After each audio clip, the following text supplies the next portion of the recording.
Hi friends, ಇದು ಮಸ್ತ್ ಮಗ ಚಾನಲ್ನ ಇಂಟರ್ನ್ಯಾಷನಲ್ ಬುಲೆಟಿನ್ ಸುತ್ತು ಜಗತ್ತಿಗೆ ಸ್ವಾಗತ. ನಾನು ಅಮರ್ ಪ್ರಸಾದ್. ಇರಾನ್ ಯುದ್ಧ ಈಗ ಪ್ರಪಂಚದಾದ್ಯಂತ ದೊಡ್ಡ ಆತಂಕ ಸೃಷ್ಟಿ ಮಾಡಿದೆ.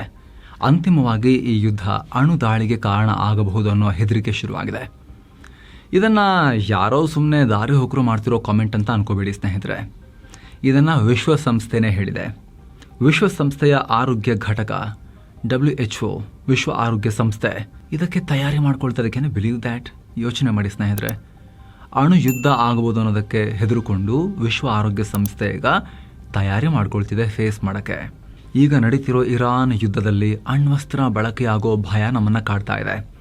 ಹೀಗಾಗಿ ವರ್ಸ್ಟ್ ಕೇಸ್ ಸಿನಾರಿಯೋ ಅಂದರೆ ಅತ್ಯಂತ ಕೆಟ್ಟ ಪರಿಸ್ಥಿತಿ ಅಲ್ವಾ ಅದು, ಅದನ್ನು ಎದುರಿಸೋಕೆ ನಾವು ತಯಾರಾಗ್ತಾ ಇದ್ದೀವಿ ಅಂತ ವಿಶ್ವ ಆರೋಗ್ಯ ಸಂಸ್ಥೆಯ ಮಿಡಲ್ ಈಸ್ಟ್ನ ಭಾಗದ ಡೈರೆಕ್ಟರ್ ಹನನ್ ಬಾಲ್ಕಿ ಹೇಳಿಕೆ ಕೊಟ್ಟಿದ್ದಾರೆ. ಅಮೆರಿಕ ಇರಾನ್ ಮೇಲೆ ದಾಳಿ ಮಾಡೋದನ್ನ ಶುರು ಮಾಡಿದಾಗಿನಿಂದ ನಮ್ಮ ಸಿಬ್ಬಂದಿ ಹೈ ಅಲರ್ಟ್ನಲ್ಲಿದ್ದಾರೆ.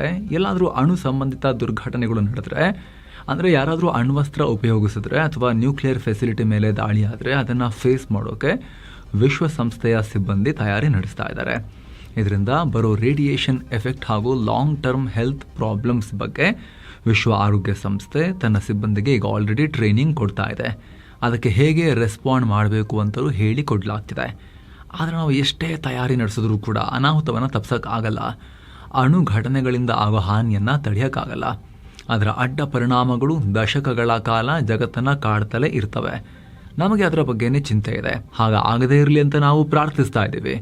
ಈ ಹಿಂದೆ ಇತಿಹಾಸದಲ್ಲಿ ನಡೆದ ಅಣು ಘಟನೆಗಳ ಬಗ್ಗೆ ಓದಿ ತಿಳ್ಕೊಂಡವ್ರಿಗೆ ನಾವು ಏನು ಹೇಳ್ತಿದ್ದೀವಿ ಅನ್ನೋದು ಚೆನ್ನಾಗಿ ಅರ್ಥ ಆಗುತ್ತೆ ಅಂಥೇಳಿ ತೀವ್ರ ಕಳವಳವನ್ನು ಹೊರ ಹಾಕಿದೆ. ಯಾವಾಗಲೂ ಇದೇ ರೀತಿ ಕಳವಳ ವ್ಯಕ್ತಪಡಿಸೋ ವಿಶ್ವ ಆರೋಗ್ಯ ಸಂಸ್ಥೆ ಅಂಗಸಂಸ್ಥೆ WHO. ಇತ್ತೀಚೆಗಷ್ಟೇ ಇರಾನ್ ಮೇಲೆ ಇಸ್ರೇಲ್ ಅಣು ದಾಳಿ ನಡೆಸೋ ಸಾಧ್ಯತೆ ಇದೆ ಅಂತ ಟ್ರಂಪ್ ಅವರ ಆಪ್ತ, ಅಮೆರಿಕ ಸರ್ಕಾರದಲ್ಲಿ AI ಮತ್ತು ಕ್ರಿಪ್ಟೋ ವ್ಯವಹಾರ ನೋಡ್ಕೋತಾ ಇರೋ ಡೇವಿಡ್ ಸ್ಯಾಕ್ಸ್ ಹೇಳಿಕೆ ಕೊಟ್ಟಿದ್ರು. ಆದರೆ ಟ್ರಂಪ್ ಇದನ್ನು ಅಲ್ಲಗಳೆದಿದ್ರು. ಇಸ್ರೇಲ್ ಆ ರೀತಿಯೆಲ್ಲ ಮಾಡಲಿಕ್ಕಿಲ್ಲ ಅಂತ ಹೇಳಿದರು. ಆದರೆ ಬಹುತೇಕ ತಜ್ಞರು ಇಸ್ರೇಲ್ ಇದನ್ನು ಮಾಡಲ್ಲ ಅಂತ ಹೇಳೋಕ್ಕಾಗಲ್ಲ ಅಂತ ಹೇಳ್ತಿದ್ದಾರೆ.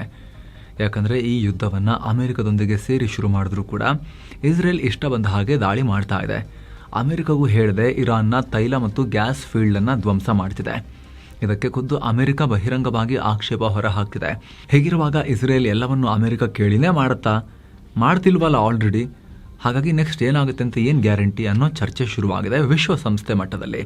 ಜೊತೆಗೆ ಇಸ್ರೇಲ್ ಅಣ್ವಸ್ತ್ರ ಹಾಕದೇ ಇದ್ರೂ ಕೂಡ ಅಣು ಕೇಂದ್ರಗಳನ್ನು ನಾಶ ಮಾಡುತ್ತೆ. ಅದೇ ಈ ಯುದ್ಧದ ಮೊದಲ ಗುರಿ ಅಲ್ವಾ.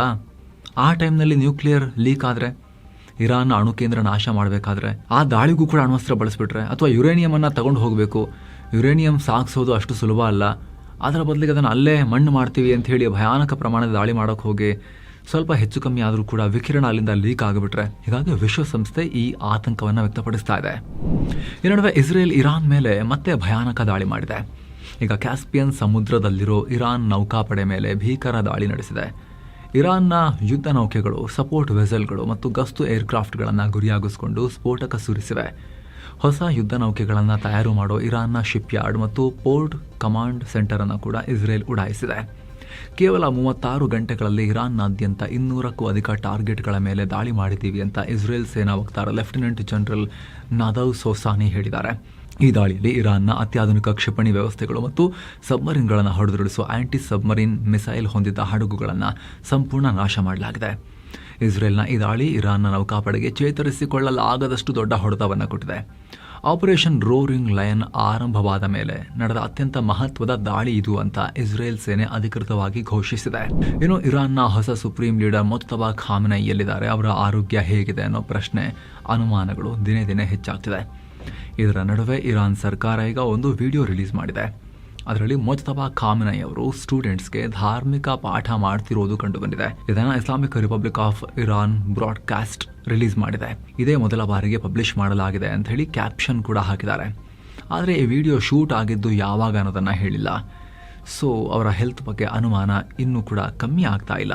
ಇನ್ನು ಸ್ನೇಹಿತರೆ, ಭಾರತದಲ್ಲಿ ಶಾಂತಿಯಿಂದ ಕಾಶಿಗೆ, ಅಯೋಧ್ಯೆ, ರಾಮ ಮಂದಿರ ಎಲ್ಲ ಹೋಗಿ ನೋಡ್ಕೊಂಡ್ಬರಬೇಕು ಅಂತ ಇದ್ರೆ ಪ್ಯಾಕೇಜಿನ ಡೀಟೇಲ್ಸ್ ಇಲ್ಲಿದೆ. All inclusive package. ಸೀನಿಯರ್ ಸಿಟಿಸನ್ಸ್ಗೆ ಸ್ಪೆಷಲ್ ಕೇರ್ ಕೂಡ ಇರುತ್ತೆ. ಆಸಕ್ತರು ಕಾಲ್ ಮಾಡಿ ಬುಕ್ ಮಾಡಿಕೊಂಡು ಹೋಗಿ ಬರ್ಬೋದು. ಇನ್ನು ಭಾರತ ಪಾಕ್ ಯುದ್ಧದಲ್ಲಿ ಜೆಟ್ಗಳು ಉದುರು ಹೋದ್ವು ಅಂತ ಎಲ್ಲರನ್ನ ಅಣಕಿಸ್ತಾ ಇದ್ದ ಟ್ರಂಪ್ರ ಅಮೆರಿಕಗೆ ಇರಾನ್ ಕದನದಲ್ಲಿ ಭಾರಿ ಲಾಸ್ ಆಗಿದೆ. ಯುದ್ಧ ಶುರುವಾದಾಗಿನಿಂದ ಇಲ್ಲಿವರೆಗೆ ಅಮೆರಿಕದ 16 ಮಿಲಿಟರಿ ಏರ್ಕ್ರಾಫ್ಟ್ಗಳು ನಾಶವಾಗಿವೆ ಅಂತ ಬ್ಲೂಮ್ಬರ್ಗ್ ರಿಪೋರ್ಟ್ ಮಾಡಿದೆ.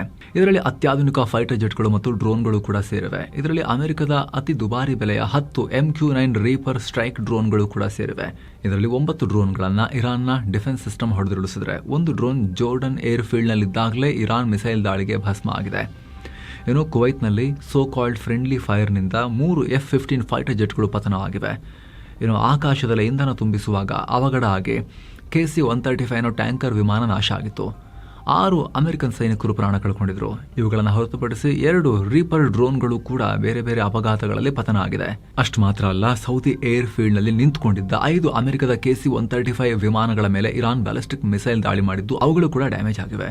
ಇದರೊಂದಿಗೆ ವಿಶ್ವದ ಅತ್ಯಂತ ಶಕ್ತಿಶಾಲಿ stealth fighter jet F-35 5th generation ಅದನ್ನು ಕೂಡ ಅಳಿದುಳಿದ ಏರ್ ಡಿಫೆನ್ಸ್ಗಳ ಮೂಲಕವೇ ಅವರು ಹೊಡೆದಿದ್ದಾರೆ, ಡ್ಯಾಮೇಜ್ ಮಾಡಿದ್ದಾರೆ. ಈ ಮೂಲಕ ಈ ಯುದ್ಧದಲ್ಲಿ ಜೆಟ್ಗಳ ಮೂಲಕವೇ ಅಮೆರಿಕ 16,000 ಕೋಟಿ ರೂಪಾಯಿಗಳ ನಷ್ಟವನ್ನು ಮಾಡಿಕೊಂಡಿದೆ. ಯಾಕಂದರೆ ಒಂದು MQ-9 ರೀಪರ್ ಡ್ರೋನ್ ಬೆಲೆ ಸುಮಾರು 343 ಕೋಟಿ ರೂಪಾಯಿ ಆಗುತ್ತೆ. ಇಂಥ 12 ಡ್ರೋನ್ಗಳನ್ನು ಅಮೆರಿಕ ಕಳ್ಕೊಂಡಿದೆ. ಇದರಿಂದ ಅಮೆರಿಕಗೆ ಒಟ್ಟು 4,116 ಕೋಟಿ ರೂಪಾಯಿ ಲಾಸ್ ಆಗಿದೆ. ಇನ್ನು ಒಂದು F-15 ಫೈಟರ್ ಜೆಟ್ ಬೆಲೆ ಸುಮಾರು 870ರಿಂದ 900 ಕೋಟಿ ರೂಪಾಯಿ. ಇಂತಹ 3 ಜೆಟ್ಗಳನ್ನು ಅಮೆರಿಕ ಕಳ್ಕೊಂಡಿದೆ. ಇದರಿಂದ ಸುಮಾರು 2,700 ಕೋಟಿ ರೂಪಾಯಿ ಹೋಯಿತು. ಹಾಗೆ F-35 ಬೆಲೆ ಹತ್ತತ್ರ 1,000 ಕೋಟಿ ರೂಪಾಯಿ ಆಗುತ್ತೆ. ಇನ್ನು 6 KC-135 ರಿಫ್ಯೂಲಿಂಗ್ ಏರ್ಕ್ರಾಫ್ಟ್ ಕೂಡ ನಾಶ ಆಗಿವೆ.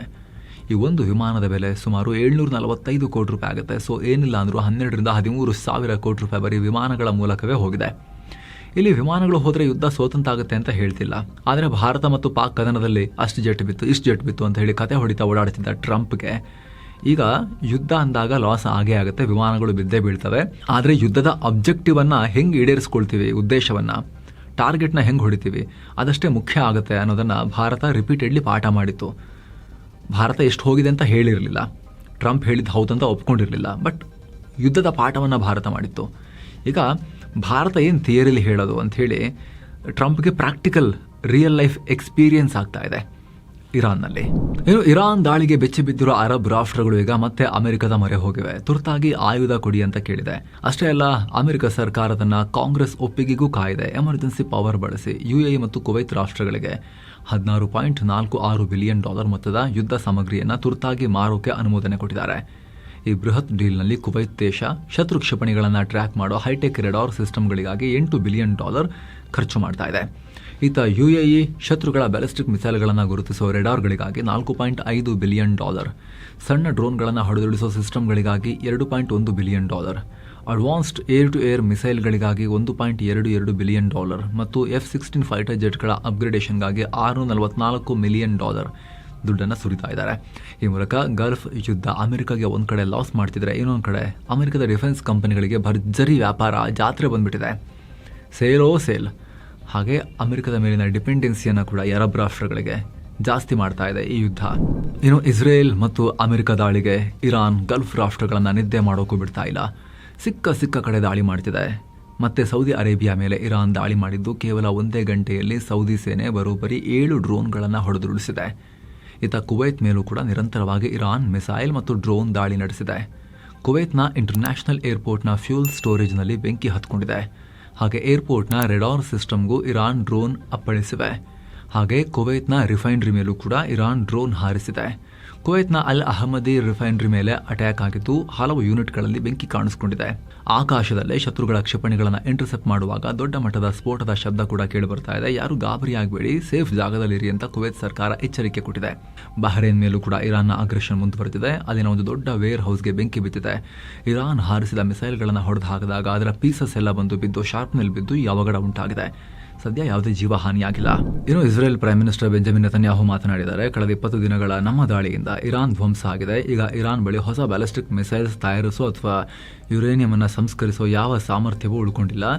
ಈ ಯುದ್ಧದಲ್ಲಿ ನಾವು ಗೆಲ್ತಾ ಇದ್ದೀವಿ, ಇರಾನ್ ಸಂಪೂರ್ಣವಾಗಿ ನಾಶ ಆಗ್ತಾ ಇದೆ ಅನ್ನೋ ಹೇಳಿಕೆ ಕೊಟ್ಟಿದ್ದಾರೆ. ಇನ್ನು ಹಾರ್ಮುಜ್ ಜಲಸಂಧಿಯನ್ನು ಬ್ಲಾಕ್ ಮಾಡಿ ಇಡೀ ಜಗತ್ತನ್ನೇ ಬ್ಲ್ಯಾಕ್ ಮೇಲ್ ಮಾಡ್ತಿರೋ ಇರಾನ್ ಆಟ ಖಂಡಿತ ನಡೆಯಲ್ಲ, ಅದಕ್ಕೆ ಪರ್ಯಾಯ ಮಾರ್ಗ ಹುಡುಕ್ತಾ ಇದ್ದೀವಿ ಅಂತ ಹೇಳಿದ್ದಾರೆ. ಹಾಗೆ ಯುದ್ಧ ನಿರೀಕ್ಷೆಗಿಂತ ಬೇಗ ಕೊನೆಗೊಳ್ಳಬಹುದು ಅಂತ ಹೇಳಿ ವಿಶ್ವಾಸ ವ್ಯಕ್ತಪಡಿಸಿದ್ದಾರೆ. ಇತ್ತ ಭಾರತದ ವಿದೇಶಾಂಗ ಸಚಿವ ಎಸ್ ಜೈಶಂಕರ್ ಇಸ್ರೇಲ್ನ ವಿದೇಶಾಂಗ ಸಚಿವ ಗಿಡಿಯನ್ ಸಾರ್ ಜೊತೆ ಫೋನ್ನಲ್ಲಿ ಮಹತ್ವದ ಮಾತುಕತೆ ನಡೆಸಿದ್ದಾರೆ. ಸದ್ಯ ನಡೀತಾ ಇರೋ ಯುದ್ಧ ಮತ್ತು ಅದರ ಪರಿಣಾಮಗಳ ಬಗ್ಗೆ ಇಬ್ಬರು ನಾಯಕರು ಸುದೀರ್ಘವಾಗಿ ಚರ್ಚೆ ಮಾಡಿದ್ದಾರೆ. ಹೇಳಿದ್ದಾರೆ. ಇನ್ನು ಗಲ್ಫ್ ನಾಯಕರೊಂದಿಗೆ ಪಿಎಂ ಮೋದಿ ಮಾತುಕತೆ ಕೂಡ ಮುಂದುವರೆದಿದೆ. ಕತರ್ನ emir Sheikh Tamim bin Hamad Al Thani ಜೊತೆಗೆ ಮಾತುಕತೆ ಮಾಡಿದ್ದಾರೆ. ಈ ವೇಳೆ ಕತರ್ನ ಗ್ಯಾಸ್ ಇನ್ಫ್ರಾಸ್ಟ್ರಕ್ಚರ್ ಮೇಲೆ ನಡೆಸಿದ ದಾಳಿಯನ್ನ ಪಿಎಂ ಏನ್ ಮಾಡಿದ್ದಾರೆ, ಖಂಡಿಸಿದ್ದಾರೆ. ಇದು ಗಂಭೀರ ವಿಚಾರ ಅಂತ ಹೇಳಿ ಏನ್ ಮಾಡಿದ್ದಾರೆ, ಕಳವಳವನ್ನು ವ್ಯಕ್ತಪಡಿಸಿದ್ದಾರೆ. ಕತರ್ನಲ್ಲಿ ವಾಸಿಸುತ್ತಿರುವ ಭಾರತೀಯರ ರಕ್ಷಣೆ ಮತ್ತು ಕಾಳಜಿ ಮಾಡುತ್ತಿರುವುದಕ್ಕೆ ಕತರ್ ಸರ್ಕಾರಕ್ಕೆ ಧನ್ಯವಾದ ಕೂಡ ಹೇಳಿದ್ದಾರೆ. ಅಲ್ಲದೆ ಜೋರ್ಡನ್ ರಾಜ 2ನೇ ಅಬ್ದುಲ್ಲಾರೊಂದಿಗೂ ಕೂಡ ಮೋದಿ ಮಾತುಕತೆ ಮಾಡಿದ್ದಾರೆ. ನಿಮ್ಮ ಮೇಲೆ ದಾಳಿ ಆಗ್ತಿರೋದಕ್ಕೆ ನಮಗೆ ಕಳವಳ ಇದೆ ಅಂತ ಹೇಳಿದ್ದಾರೆ. ಹಾಗೆ ಶಾಂತಿ ಮತ್ತು ಸ್ಥಿರತೆಯನ್ನು ಪುನರ್ ಸ್ಥಾಪಿಸೋಕೆ ಮಾತುಕತೆ ಮತ್ತು ರಾಜತಾಂತ್ರಿಕ ಮಾರ್ಗದ ಮೂಲಕ ಇಬ್ಬರು ನಾಯಕರು ನಾವು ಪ್ರಯತ್ನ ಪಡಬೇಕು ಅಂತ ಮಾತಾಡ್ಕೊಂಡಿದ್ದಾರಂತೆ. ಏನೋ ಯುಎಇ ಒಳಗೆ ನುಗ್ಗಿ ದೇಶದ ಆರ್ಥಿಕತೆಯನ್ನ ಅಲುಗಾಡಿಸೋಕೆ ಸ್ಕೆಚ್ ಹಾಕಿದ್ದ ಇರಾನ್ ನೆಟ್ವರ್ಕ್ ಅನ್ನು ಅಲ್ಲಿನ ಪೊಲೀಸರು ಪತ್ತೆ ಹಚ್ಚಿದ್ದಾರೆ.